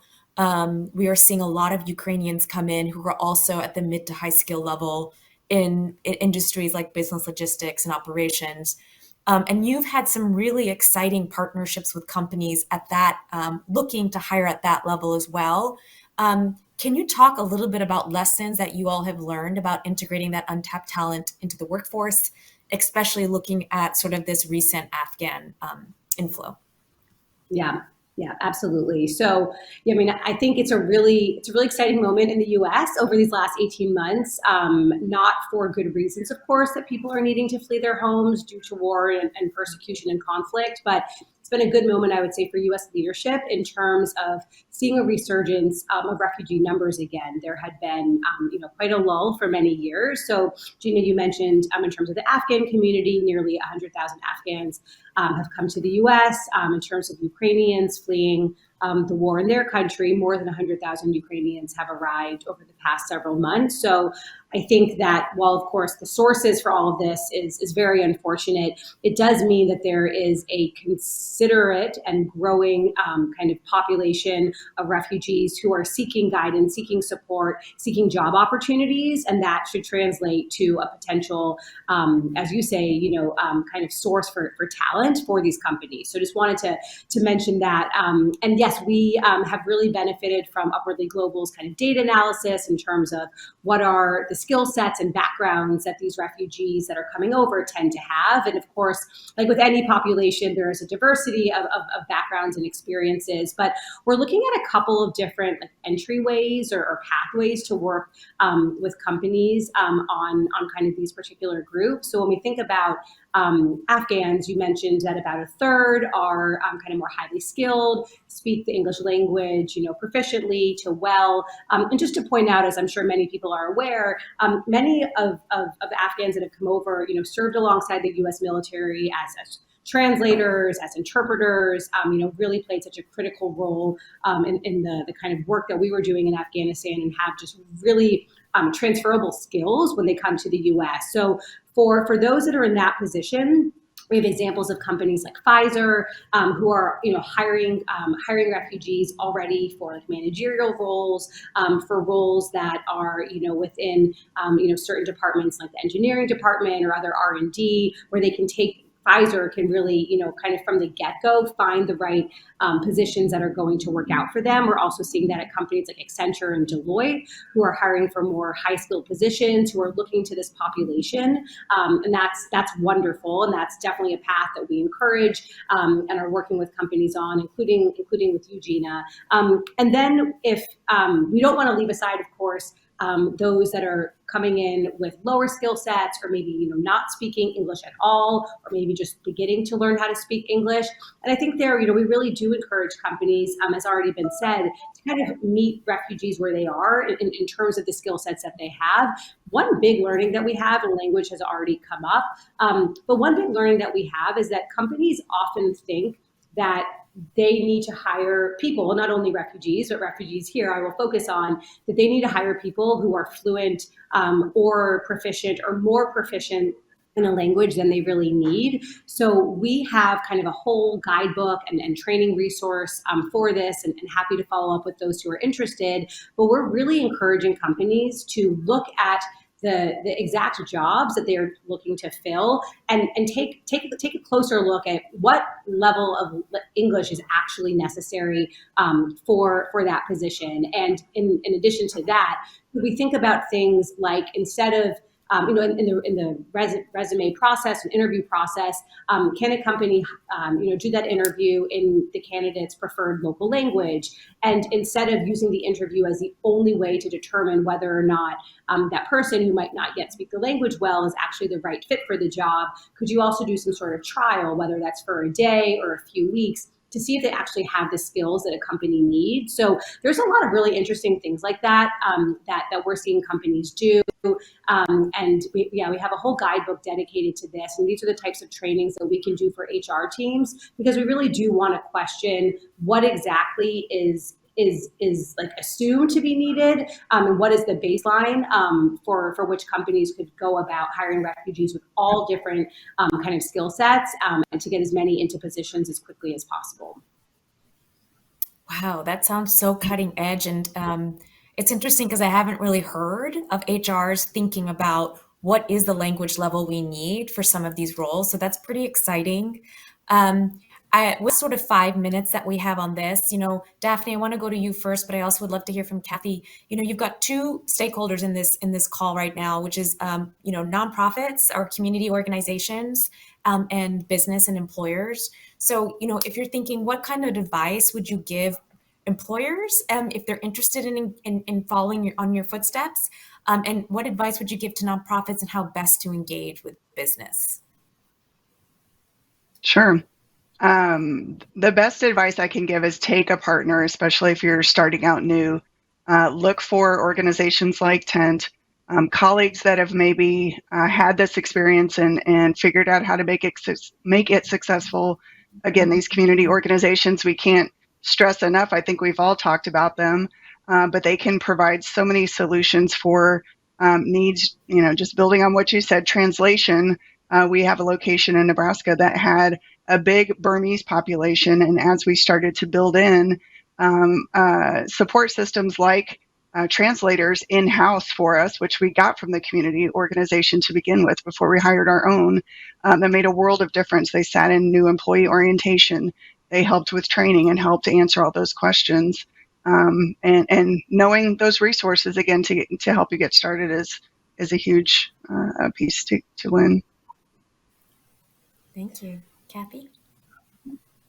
Well, I think you've heard me say it, but I would encourage organizations to consider having a value of education and development. And most organizations have core values. So I would say consider adding that to one of your core values and then back that up with action to show your associates how deeply you care about their education and really what their needs are and how they really need to be supported. And, from there, the executive team has to back it up and your leadership team all the way down has to demonstrate and be invested.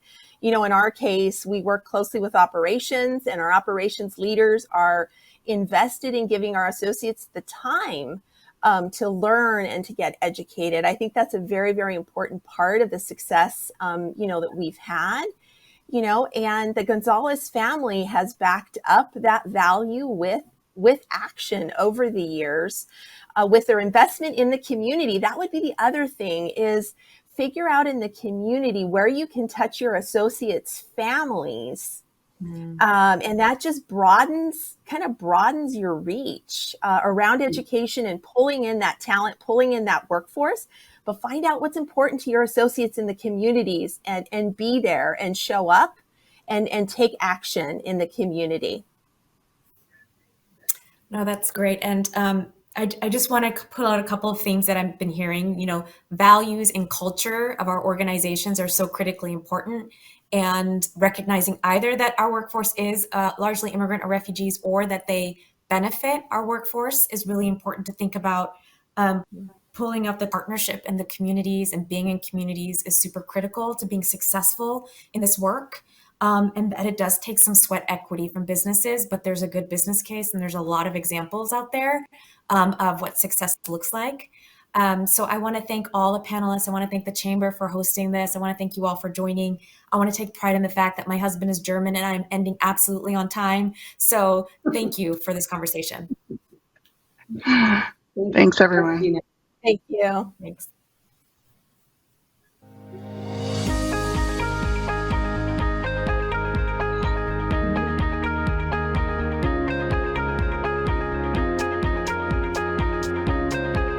Hi, my name is Ronnie Zahavi. I'm the co-founder and CEO of HiBob, and I'm glad to be here. Today, I'm going to talk about a very important topic that I think relevant to all of you, and of course to us, and it's about the future of work. The future of work creates endless opportunities, but also creates a lot of challenges. Today, I'm going to talk about three things. One is about the complexity around the future of work, why it is so complex to manage people in the modern world. The second one, I'm going to talk about the way to sort out complexity, and it is all about flexibility. Why flexible mindset, flexible tools are the right thing for organization for the future. And the third one, we've been hearing about it so many years, but still very important, it's all about culture, the DNA of the business, how you get your team connected, how you really put your people first as organization. Now let me connect the dots between those three things, and they are related one to each other. Everything starts with the generation transformation. The fact that a new type of employees, a new mindset around the way organization and people work is changing creates a lot of complexity. The younger generation, the Y generation, the Z generation, they're all dominating work. And they come with the different attitudes and behavior and expectations about how they should work. They care about their life and work and how to balance between life and work. They care about flexibility. They care about hybrid work. They want to be able to combine many things together and to give them the freedom, aligned with the organization goals and KPIs, to have more flexibility around it. So complexity also is driven by the way people value work, and they view it differently than the previous generation. About 2.5 years ago, 1.1 billion people were forced to work remotely within a week or two. They couldn't attend the office. They couldn't meet physically their peers and their managers. So the change and the impact on the way people work was dramatically shifting. So all those things that were so trivial for us for decades become more complex than before, and think about doing it when you have people operating in so many offices remotely from home or from different geographies all around the world. So it creates a lot of challenges for HR managers, of course for managers, and for C-level. And I think it creates also an opportunity for modern technologies like HiBob, but there are so many others who are trying to sort out those challenges for companies and employees. And if there's one word that I need to choose that explains the future of work and how to solve the complexity, it is all about flexibility. And when we talk about flexibility, there are three aspects. One is when, the second one is where, and the third one is how. When means that you give freedom or some freedom for managers and employees to choose when exactly they should work. Is it the 9 to 5, the traditional one, or more flexible hours? Where do you force them to attend to the office, or you give them the flexibility to work from home or work from anywhere? And how is basically how you balance between their individual expectations and requirements to the organization goals and KPIs. Flexibility is about the ability to empower managers and employees to agree about the right structure for them to interact. So it's not only about counting hours, 9 to 5, it's about productivity, it's about what they can deliver as part of the job. And this is a huge change if we compare ourselves to the previous decades.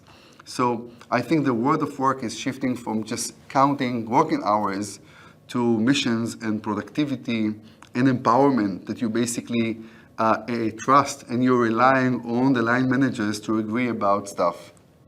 And I think it's very obvious to talk about employees' happiness, employees and managers, of course. I think organization today that really understand how to put the people first and how to cultivate their culture and nurture their values will benefit from very high retention rate. They will be able to deal with attrition, which is a major risk for business growth. So putting the employee first and thinking about the employee experience and how organizations should treat their people, I think is more important than before. So when we look at the statistics, we see that 50% of CHRO and managers believe that the company's vision is very important for employee retention. However, 62% of employees say that company's vision is so important for them. And this is a key factor for them in terms of engagement and sense of belonging to the business. Let's talk about culture. Probably one of the most important things in the future of work. Yes, it was there for many years. Everybody were talking about cultures. And by the way, when you listen and you read books of successful entrepreneurs, when they describe their success, from their perspective, it was all about their team, it was all about the culture, it was all about the DNA. There was something special that they built as an organization that made their path for success. And I believe it's right. I think when you think about culture, we talk about people and the accumulation of relationship with the organization. When we talk about experience and when we talk about how you basically create a culture, an interaction between employees and their managers and the organization, we basically talk about the 3 T's. The first T is obvious and very important, is trust. I think it's all about creating a relationship and culture that values trust. Trust means that you share information with your people. Trust means that you're relying on them to make the right decisions when it comes to the way they interact with the organization. So trust goes first, very obvious. The second thing is transparency. Transparency is all about sharing information. It doesn't have to be every detail, but it must be very relevant and to give the context of what you want to share with people. And by the way, the more you are transparent, the more you avoid politics and gossips and people trying to understand what's going on, because everything is clear and it's on the table. In my company, by the way, we are sharing the same slide deck that we are presenting to the board, to our employees in every all-hands meeting, so they will know exactly where we are and where we are heading to. The third one is teamwork. Teamwork is, again, obvious. We all know the importance of how people work. And the combination of those 3 elements, in my opinion, trust goes first, transparency and teamwork, I believe this is a good recipe to build an environment and a culture that potentially, if you work hard, can make your people happier in the organization. And therefore, you can get a higher retention rate, a higher level of satisfaction and commitment coming from your team, especially in the hybrid work and the remote work.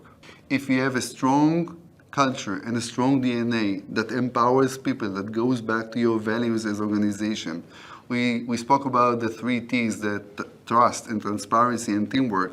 If you values those definitions as key component in your culture, then and you know how to nurture it and you know how to make it real and very important for your people, then it makes a lot of sense why it will be part of your success. You cannot build a successful business without your people. If you don't know how to put your people first, you need to spend time with your people and the managers to find the right formula, how you put your people first. And by the way, it has impact on business. There's a very famous quote that customers will never love a company until employees will love it first.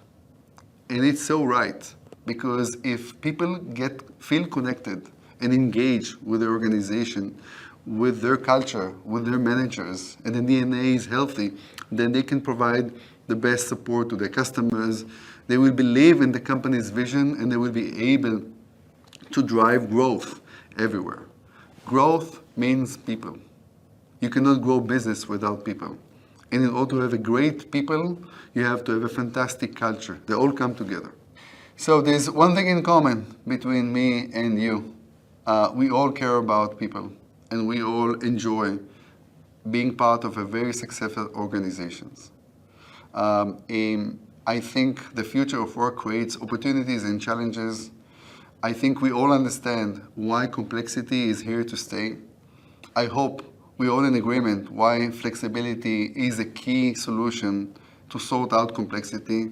And I think that we're all in agreement that culture is the king. It's all about people. It's all about putting your people first. Thank you very much for listening to me. Look forward to talking to you again.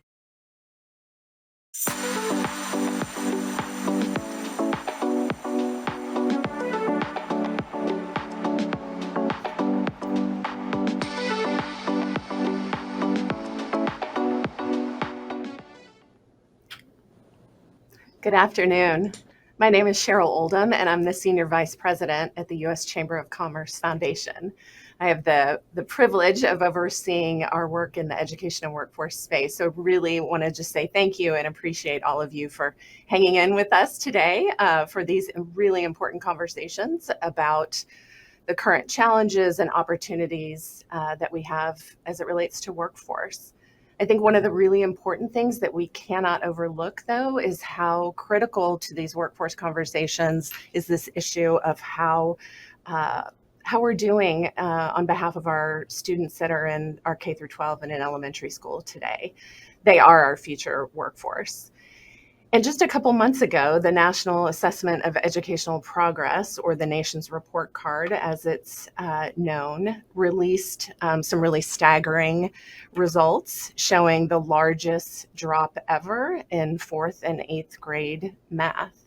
And so here this afternoon to talk about what this means for the kiddos in school today and our future workforce, I'm really so pleased to have the Secretary of Education, Amy Gadara, and Emily Oster, who is a professor of economics at Brown University. In addition to several books, she's also the author of Parent Data, which, as she says, is a newsletter on data, pregnancy, child rearing, and anything on the minds of parents, which I think is a perfect setup for this conversation today, because I think that is an issue. One of the things that is on the minds of a lot of parents right now after the last couple years is how are my kids doing? So I want to welcome both of them here and say thank you for joining. And let's just start with Emily. Can you set the stage for us a little bit? Tell us a bit about the nation's report card and what we learned with the release of this data. Absolutely. So the nation's report card is our most comprehensive nationwide measure of student achievement. It's a test that's typically given every 2 years to a set of 4th and 8th graders. And what's really helpful about this test is that they give the same test to kids in many different states. And so you can have some comparisons across states, and the sense that the same test over time, you can compare over time. And so what we saw in this most recent NAEP release in the spring of 2022 is that there were really large declines relative to 2019. I think you noted it was sort of historic declines, kind of 2 decades of progress lost. I think it's also important to note that that result is not unique. We have a lot of other testing of kids. Much of it happens at the state level. Those tests are not as comparable across space. They are comparable over time. They're very comprehensive in terms of covering all of the students in a state. And there, again, we have seen very big declines between 2019 and 2021, maybe some recovery, but certainly not full recovery till the 2022 school year. And so these issues that we're facing, they are really deep. And I think it's also very important to remember, and I'm sure that the Secretary can get into this as well, that when we talk about student test scores going down, we're talking about students who are not able to read, or not able to read at grade level, or not able to do math at grade level. Like, these aren't just test score numbers, they are people. And that's, I think, what's really of a lot of concern to parents. I do want to turn to the Secretary, but I wanted to just a follow-on quick question. What did we see? I mean, what's sort of the bottom line? You said, we're not reading on grade level. I think I mentioned the historic declines in math. What about for sort of subgroups of kids? Worse for some than others? What is it looking like? Yeah, sorry. That's, of course, among the most important points here, which is that all of these declines have been larger for more vulnerable students. And that is both demographically. So we've seen larger declines for students of color, larger declines for students who are lower income. It is also the case that we see larger declines simply at the bottom of the distribution. So if you ask about how children are doing in terms of their test scores, the kids who were at the 90th percentile, that 90th percentile has pretty much stayed where it was, but the 10th percentile has dropped off a lot. And so we're seeing, again, in all of the ways you can measure it, the more vulnerable are the students, the larger are the losses in academic learning. It's really tragic and heartbreaking. Secretary Gadara, do you want to chime in here for a second and tell us what does the data look like for your state? I wish we could have a conversation with every secretary in every state and really dig in across the nation, but I would love to hear from Virginia's perspective. Great. Happy to be here. It's Cheryl and Emily to be with you today and with the whole audience.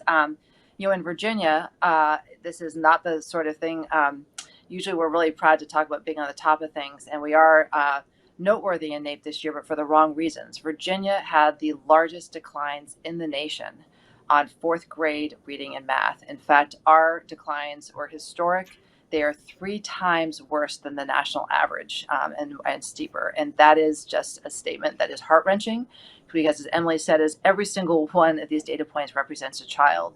And it is representative of the fact that our one-size-fits-all education system is not seeing every child and is not meeting every child where he or she is and not getting them where they need to go. And that's what is on our mind all the time here in Virginia right now, is that this is about making sure that we see every child, and why it's so important to have this data, and especially longitudinal data at the state level, to be able to tailor the learning recovery that is critical. And just to give you a couple cents about how heart-wrenching this data is, for the first time in 30 years, Virginia, who has always been a high flyer on NAEP, for the first time ever, our students in fourth grade are either at or below average for the first time ever in 30 years.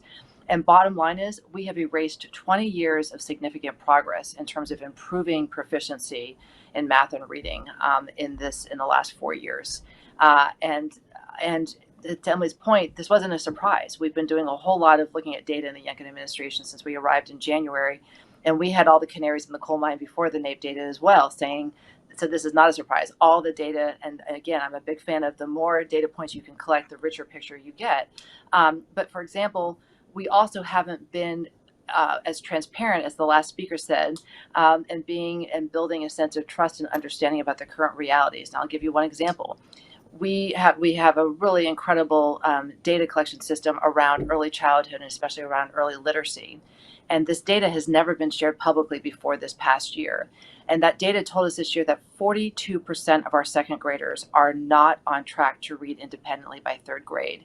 And we know that third grade reading on grade level is like one of the most important milestones for making sure that children are on track for success for life. And so the fact that we had that data, it is no surprise that our reading scores in math were as horrific as they were, and the decline was as bad, because all of our data points are doing it. And I just want to close by saying one thing, is that, I can't speak to other states, but in Virginia, this isn't just a story about the pandemic and closures. Although I will say, in Virginia, we do believe that the reason why we've had such horrific learning loss is because we were one of the worst states of keeping schools closed and keeping kids out of school. And we know that there's a correlation between that. So that's one piece. But actually, we started seeing our declines in statistically significant ways starting in 2017. And we have lots of data analysis I'm happy to share, and you can get out to your audience. But part of this is because we simply lost our way and lost our focus on the North Star, which is of high expectations for every child. And how do we make sure that we are setting those high expectations, that we are holding our system accountable, and that we're using data as a tool for improvement? And that's what in the Youngkin administration we're doing right now, is resetting that and saying we need to have high expectations. But just having high expectations doesn't change anything. Just having better data doesn't change anything. Those are critical parts to it. But it's what we do differently to get different results is what we're also focused on, and we can talk about that. But bottom line is, this is a clarion call, and this is a moment for all Virginians. And I think all people across the country, parents, students, teachers, the business community, just citizens, to realize that this is a moment where we are on the cusp of losing a generation of children, and that we must come together and figure out what we're going to do differently so we don't continue to get the same results.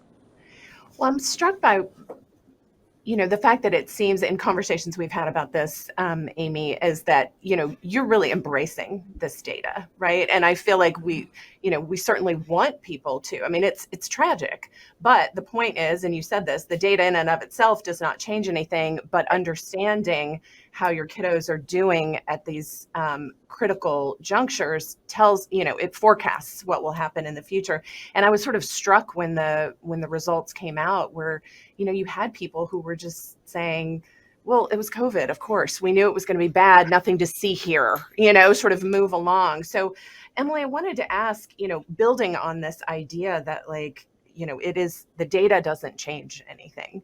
But now that we have it, you're a big believer in data. How do we take this and do something with it? What, as opposed to blaming it or ignoring, what steps can we begin to take? Yeah, so I think the phrasing that Amy used, which is the data as a tool, I think is really the key here. So I think sometimes lately people have been using data as a tool like a cudgel. Data is a thing that we use to make our point and say that we were right, or try to ignore because we don't want to hear it. I think we should think here of data as a tool for recovery in this particular case. And we think about, we need to have recovery because of the pandemic. We also need a form of recovery that started long before this. So it isn't the case that, students were achieving at the levels that we wanted pre-pandemic. I mean, that's true in Virginia, but it's true across the country. This isn't a new problem. We have paid attention to it, but it is not a new problem. And data is something that we need to use to get out of that problem. It is going to be useful to answer questions like, what kinds of recovery interventions work? We have some sense of the kinds of interventions that work. Things like high dose tutoring. We have some sense of, the value of science of reading approaches. There are a few things, but we actually don't have enough precise information about that. Over the next several years, states and districts are going to spend the money that they have for recovery in different ways. Collecting data as they do that is going to be crucial for figuring out what are the interventions that work well, what are the interventions that work less well. Already, even at the end of the 2022 school year, we've seen wide variation in recovery, even across states. So there are states in reading scores who are back to where they were in 2019, and states whose reading scores went down between 2021 and 2022, even after having gone down between 2019 and 2021. So obviously different things are happening in those different states.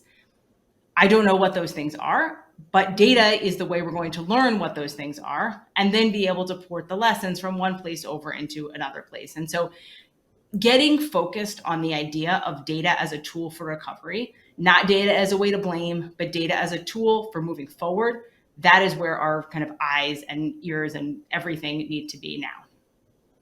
I love how you positioned that, which is, there's certainly, I'm sure we could spend hours looking backwards and talking about all the ways in which we all had a role to play and where we are today, going back decades. But you're really taking this data, Amy, and trying to say, okay, we're not afraid of it. We're going to own it, and we're going to move forward, and we're going to use it to make some changes. So do you want to share a little bit about what you all are planning in Virginia? And as the parent of a public school child in Virginia, I can't wait for everything that you're going to do. Good. So, and this is a priority for Governor Youngkin. So when the NAEP results came out, the governor was who announced it. We had a session, and he announced it at 8:00 in the morning because he said this is going to be a priority of our administration, to use data as a flashlight, not as a hammer. And how do we continue to use data as this flashlight to focus and prioritize resources of time, energy, and money on what we know works, and to be laser focused on ensuring that we see every child and that we get every child where he or she needs to go. So let me run through 7 things that we announced that day and that we're working on now.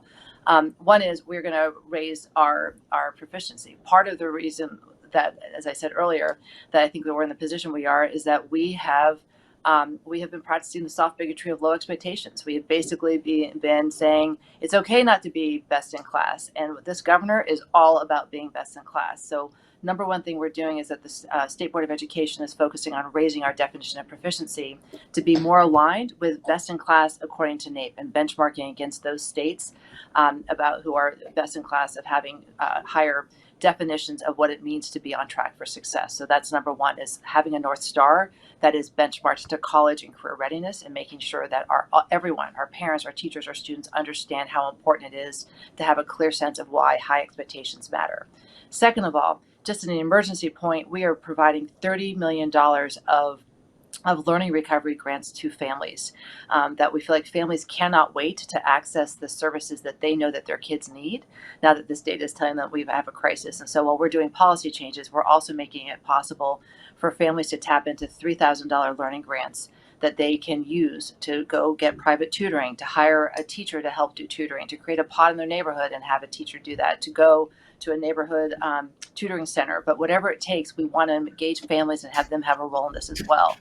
Third of all, again, getting people involved. We're launching a series of tutoring partnerships, and I could talk about lots of them, but the one I'll highlight is really an exciting one, of having a partnership between our historically Black colleges and universities and the Urban League, and our school divisions that really had the biggest learning losses. And so we know coming out of COVID that so many of our kids feel alone, they feel isolated, that they didn't have the relationships. So we're truly trying to build mentorships and tutoring relationships in communities where people can also have relationships with people to say, I can be like this person, and doing this on college campuses. So really an aspirational and human touch of doing learning recovery as well. And what I love about this is an all hands on deck of how do we get universities, how do we get business, how do we get individual families to tutor. And so that way we've also done a call to action for people to sign up for the Khan Academy training to become tutors and to be able to do tutoring online with students who are signing up for help. And I'll go more quickly on this. Fourth of all, we're going to hold schools accountable for results and hold all adults accountable for results. So we're going to redo our accreditation and our accountability system. So again, that we have greater transparency about how well every single school in Virginia is serving all students. And right now, our accreditation system is not working. To just give you a data point, with those results that you just saw, and with 42% of our second graders not ready to read online, there is not a single school in Virginia that is not fully accredited. So I'll just pause there for a second. And that is the message we're giving to the people of Virginia: is everything is okay, nothing to look at behind the curtain. But in reality, we have crises going on. And so part of this is getting people information, again, not to shame and blame, but getting people information so that we can act on it. Fifth of all, that we are trying to really focus on creating the world's greatest talent pool to teach, because we know how important teachers are. It is the most important determinant of student success outside what happens at home. And so we are working, and I don't have time to go into it, but to attract, grow, and retain the world's greatest teaching force, because we know our students deserve it, and we know that this is the way to have sustainable learning happen. Sixth of all, we are going to make sure we are providing teachers, students themselves, and parents actionable information in the same format at the same time, so everybody has an idea, by taking all the data that's been collected on kids and actually focusing on getting it into people's hands in an actionable way. We're then going to build personalized learning plans for students who are further behind, and then we're going to provide tutoring and training for our teachers about how do you communicate and about with data with students and with parents, so that it is a partnership to bring students around, and we're going to use data to really drive that. And finally, we're going to ask our school divisions to be really transparent about how they're using, in Virginia, the $2 billion that remains on the books for school divisions from federal recovery funds, and ensuring that those plans will be published by January 1, to have plans about how our local school districts using the recovery funds to make sure that they are addressing this learning loss. So that's our action plan, but you'll see it involves using data differently, it involves partnership, it involves investing in people, and it involves having high expectations. I mean, I think you've laid out a great action plan, Amy, that every state could follow. I think, unfortunately, I don't think we have a lot of policymakers probably in our audience today. We have regular people. We've got employers, we've got chambers, we've got philanthropy, we've got nonprofit, we've got lots of folks, but people who don't have the levers that maybe you do to make policy change. Do either of you have thoughts or suggestions to the folks in this audience about what they can do? I mean, they could see this heartbreaking data, but what action can they take? we certainly have access to the network of the business community and the chambers, and we plan to do everything that we can at the Chamber and Chamber Foundation to make sure they have this information and can use it. But I'd be curious, Emily, do you hear from parents? Is this like a, sort of burning question from folks? Is how are my kids doing post-COVID? Yeah, I do. And I think that, telling parents kind of where to look for this information is sort of key. I think we talk a lot in the public policy space about these NAEP scores. Actually, from the standpoint of an individual parent, your state test scores, which is available at your school level or your district level, are a lot more informative than the NAEP scores, which are not given to every kid, not given to every district. And I think beyond that, this is sort of always very complicated, but the more ownership as a parent you can take of kind of what is happening at your kid's school, at least understanding what do the test scores look like, what kinds of investments are they making. I think that's what parents are looking for in terms of, trying to understand what's happening with all day. Thank you for that. Amy, do you have anything to add in terms of audience? I know you have fast. a particular interest in how the business community responds here. I am a huge fan of the business community. The business community, please get involved, be engaged. We need critical partners and critical friends. And this is your future workforce. This is the future of talent, right? This is talent forward, is that we will not have the workforce that this country needs, and we will not be investing in people the way we need to if the business community is not involved as partners. That's involving tutoring, that's involving in being partnerships. It's about opening up your businesses to have interns and to get both teachers and students in there. But also to have your employers in the schools. We need to break down the walls between schools and work and ensure that we provide as much exposure, as much experience, and as much expertise as possible to our students, that they understand why what they're doing in school matters for their future well-being, and that also that work is exciting and school is connected to work. And my last thing is with parents, I cannot say enough about what Emily's talking about with parents. We have got to prioritize, as we are in Virginia, that parents have to be partners in everything. And it starts with making sure that parents have the information that they can trust and use and know how to use it to support their children. And so this all goes back to NAEP and tests and data, is that there's not a single organization or entity in the history of the world that has gotten great results without changing how they use data and using data as a tool for improvement. And that's what we need to do in education, and we need to learn from the business community about how to do that better. Thank you for your leadership, Cheryl, for helping to bring us all together. So thank you. No, I appreciate both of you so much for being here with me today. And I know we could talk for hours long, but we've gone over. So I will just say thank you. And I hope we can continue this conversation in another setting. Thank you both. It was a pleasure. Thanks.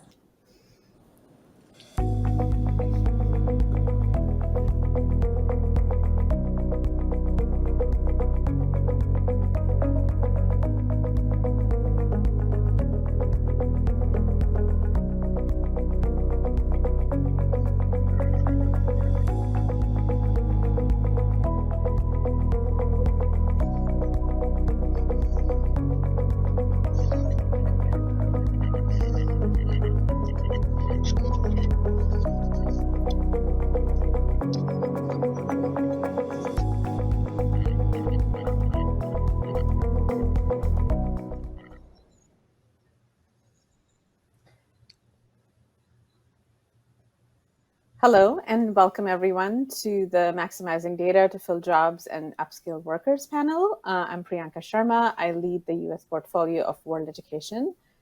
I am joined today by Sharon Bonney, who's the CEO of COABE, Jonathan Finkelstein, who's the founder of Credly and the head of product and ecosystem workforce skills at Pearson, Anson Green, a senior leader and team member experience, Tyson Foods, and Lydia Logan, who's the vice president of global education and workforce development at IBM. Today, we have an esteemed group of panelists here who will share how companies are leaning into data and a skills-first approach for new jobs and also to create career ladders for their workers. We have a lot to cover today and so much to learn from their experiences and insights and their commitment to a skills-first approach. And as we get started, I would encourage all of you to add in your questions and comments in the Q&A chat that you see. And in our brief time together, we will certainly aim to address those during the 30 minutes. And then we will try our best to address them afterwards as well. So, Jonathan, to get us started, I would love to know more about the activity that you're seeing from the employers that you work with around moving the needle on skills-based decision making, and why you think it's the way of the present and the future. Thanks for the question and for inviting me to join the discussion. I think for as long as I can remember, people have been talking about the importance of skills in making decisions. But I think unlike other fields which have essentially digitized every part of a business process, I think skills is a really complex world, and it's taken some time to figure out how to do that with talent management. You think about the way sales leads are managed, from marketing channels and leads all the way down to closing business, or the way supply chains operate and the kinds of systems that manage every little widget from the time it gets on a ship to the time it lands on a shelf and everything in between. We have that same problem around blind spots when it comes to understanding where talent is, who has what skills we have today, what skills we need. But I think in the last several years, and in particular in the present moment, we're finally starting to see all of the ingredients come into play, where businesses can get much better real-time insight into the skills that their people have, combined with the 8-ball of the future about where is and how is the world changing, and how does the skill shape of their org need to change. What we're doing at Pearson is bringing all of that together, and so we're working with employers, which represent the needs for talent, as well as with the world's largest network of learning providers, who have all aligned on a common language for thinking about skills, down to an atomic level of the specific job tasks to be done for any given role, normalizing what job roles mean across different contexts, and then bringing real-time data in that follows the individual about what skills they actually have in real time. One thing that we see is that no matter how much a company invests in training and development, individuals are still an HR department of one. They're going to choose how they invest their time and their energy, and in many cases their own money, for their own professional development. And businesses need a real-time view about what skills people have. So an approach that honors the fact that individuals take their own paths and collect skills from lots of different places, and then allows those individuals to bring that data about themselves and their skills to their company, is really where we see things coming together. Thanks for that. And I really like the way you put the 8-ball of the future, and also how you're really thinking about skills as a language that translates across the board from employees into the, with employers and HR in between.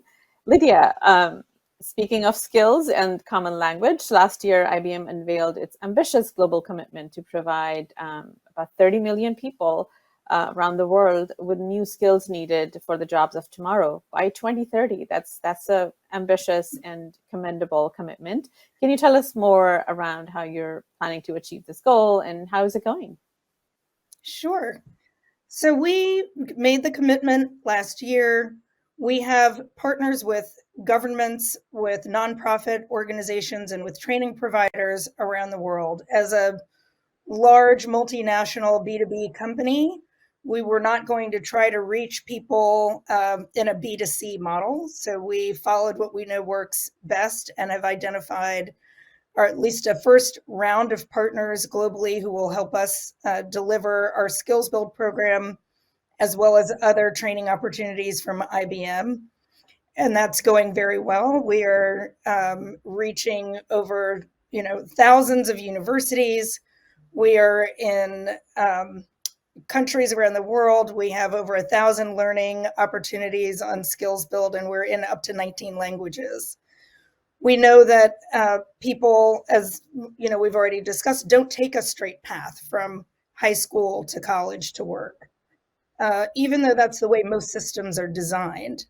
And so we really wanted to, again, honor that non-direct path that most people are taking, and provide an opportunity for them to be able to upskill or reskill on their own, and in a way that makes sense for them.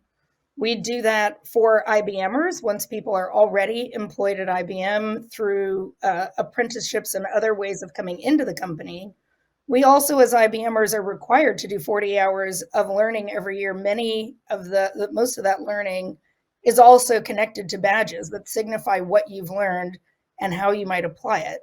So this is something that we do both for employees of the company and through our CSR work externally. We think if it's right, if it's working for us, we can take what we learn, adjust it for the populations that we are most trying to serve. People have been traditionally left out of the tech sector: veterans, women, neurodivergent people, and others, underrepresented minorities in tech, economically disadvantaged people, and refugees. So we've been able to identify partners who work very well with those communities, and then in collaboration, give them access to our talent and the technology, primarily through our Skills Build program, but also through others. That's great. And I really like how you're thinking about skills in two different ways. One is building on-ramps into the tech sector for marginalized, historically marginalized workers, but then also really building not just career ladders for your employees, but almost lattices so that they're able to move back and forth between opportunities and divisions within Intel, I'm sure. Thank you so much for that. Anson, speaking about building career ladders and lattices, Tyson has been a trailblazer and so successful in a thriving public-private partnership, which I am personally very familiar with, that's focused around skill building through Upward Academy and Upward Pathways. And you're sort of at the edge of innovation there. So we would love to hear more from you about how that's going. Absolutely. Let me tell a story here kind of about the evolution and the growth of an advanced manufacturing corporation that's in the business of food and protein with a really diverse workforce. And the context of the workforce, I think, is so incredible. We have over 127,000 frontline workers at Tyson. 60% of them are immigrants and refugees from 60 different countries, 50 different languages. About 10% have college degrees from other countries, and about 12% have never been to school. So that's the context that we do our work in when it comes to skilling and upskilling. As you referenced, our model is built on public-private partnerships. We work in local communities with colleges, with schools, with local workforce development boards, with immigrant-serving organizations, so that we can build a durable, lasting relationship for our plants across the country. Our footprint is very rural, so there's that other layer of rural to this diversity that gives us a real interesting context for upskilling and building skills models. I want to talk specifically about how we're taking that population, if you think about those skills and that embedded population, and staying on the edge of being this advanced manufacturing company, rolling out all kinds of digitalization and robotics and automation with that workforce, because that's our workforce. In a rural area, as many people that are watching know, your workforce is who's ever in the area, and there's not a big replacement workforce like there is in big cities. So we have to really build and upskill those workers. So our model is really about bringing our local education partners to the table because they know the community, they know the partners, they know how to train and educate that community. And then working with our plants kind of on an individualized basis almost. I was in Arkansas just this week at 2 different plants to customize and tailor for the workforce. So you've got different populations, different languages in our plants. We go in and do a job profile and develop basically a skill proficiency profile based on the language assets as well as the known skill needs. So the known skill needs are sometimes the most static thing, and it's really the population context and the languages and skills of that population that we have to sit there and really customize around. So we take that data that we collect, and a lot of it's qualitative. We interview workers, we find out a lot about the context of implementation, and then we build skill models around that so that we have something that's somewhat standardized, but then customized for the unique locality. And what that gives us is, sometimes, maybe 3 or 4 or 5 kind of models that we can start to take to different communities that might have similar language groups, might have similar skill groups, might make the same product. And it kind of speeds to market our kind of ability, because we have these models that maybe only need, 10% customization. But the beginning is really a deep dive where we just roll up our sleeves, go in, interview workers, review the context. I was just watching robots for 2 days this week, and how the workers were interacting, and trying to understand the system of implementation around that. Thanks for that. And I think as you talk about the close partnership, and which has withstood the test of time around Upward Academy and Upward Pathways, the public side of that partnership are the adult education system, Right. the adult education programs and workforce and training partners there. And that's kind of where Sharon's work comes in as the leader of Coalition for for Adult Basic Education, COABE. So Sharon, if you can share with us what COABE does and how it strengthens the learn and work ecosystem for adult learner workers throughout this country. I'd be glad to. So in our role at the Coalition on Adult Basic Education, we provide leadership, professional development, advocacy, and communication. And we work with more than 2,300 local programs that provide direct services to the adult learners, many of which Lydia was talking about and Anton was talking about. Those are our adult learners that we're working closely with. 78% of them are people of color, 61% are single moms. They come into the local programs and they need services. So they need to either learn to speak the language, they need digital services, they need to learn how to upskill, they need to get their GED or equivalent, that sort of thing. And at the local program level, what we're thinking about is we really want to connect these adult learners with jobs or to help them get into community college. And we know that first they need those literacy services in order to move forward. So that's one slice of the pie that we work on. We provide professional development to help the teachers and administrators work with those adult learners. But then we also have a number of initiatives in place that I wanted to share about, which is really working with many of our national partners. So we work closely with Google. We have a number of initiatives in play with Google right now where we're helping the adult learners to get certificates so that when they finish, they can have a job making between $50,000 to $83,000 annually. So really a bump up for them. And we have over 200 Google Scholars that are in play right now. So that's exciting. We also are on the IBM Skills Build. We have an adult learner channel there. And we have a number of adult learners from local programs that are working through various badges and credentials. Lydia, as you mentioned, there's over 11,000 badges and credentials that are available. And we're really excited about those because we feel that also really helps those adult learners. So we have that in play. And then we also have been working with Amazon on their upskilling initiative, which we feel is a great initiative, really helps adult learners of all abilities, difficulties and abilities, to be able to get a job at a family sustaining level with benefits. So we have that in play as well. And COABE also works on the Center of Excellence in Apprenticeships that's funded through the Department of Labor. And so we've been really working on that piece as well with our national partners.